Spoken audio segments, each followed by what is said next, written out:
بسم اللہ الرحمن الرحیم نحمدہ ونصلی علی رسولہ الکریم اما بعد 15 روزہ اسلامی عقائد کورس کا 12واں عنوان ہے عقائد کی اقسام۔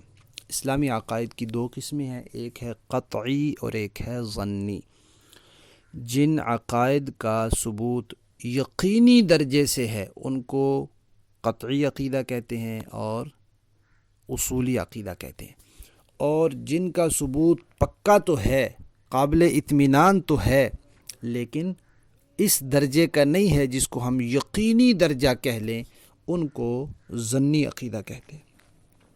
قرآن پاک سے کوئی مسئلہ، کوئی عقیدہ ثابت ہے جس کا معنی بھی بالکل واضح ہے تو یہ قطعی عقیدہ ہے۔ حضور کی ایسی سنت یا صحابہ کی ایسی سنت سے ثابت ہے جو پورے یقین کے ساتھ ہم تک پہنچی ہے اور معنی بھی بالکل واضح ہے، تو اس کو بھی اصولی اور قطعی عقیدہ کہتے ہیں۔ کوئی مسئلہ اجماع امت سے ثابت ہے اور معنی بھی بالکل واضح ہے تو وہ بھی اصولی اور قطعی عقیدہ ہے۔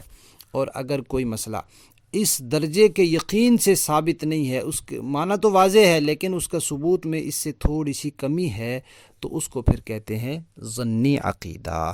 یہ دو درجے ہیں، ایک قطعی عقیدہ، ایک ظنی عقیدہ۔ قطعی عقائد کو اصولی عقائد کہا جاتا ہے، اور قطعی عقیدہ جو ہے یہ اسلام کا مدار ہے۔ جو ان میں ہر عقیدے کو مانتا ہے وہ مسلمان ہے، جو ان میں سے کسی ایک کا بھی انکار کرتا ہے وہ دائرہ اسلام سے باہر نکل جاتا ہے، کافر ہو جاتا ہے۔ اور جو ظنی عقائد ہیں وہ اہل سنت کا مدار ہے، صراط مستقیم کا مدار ہے، نجات یافتہ طبقے کا مدار ہے۔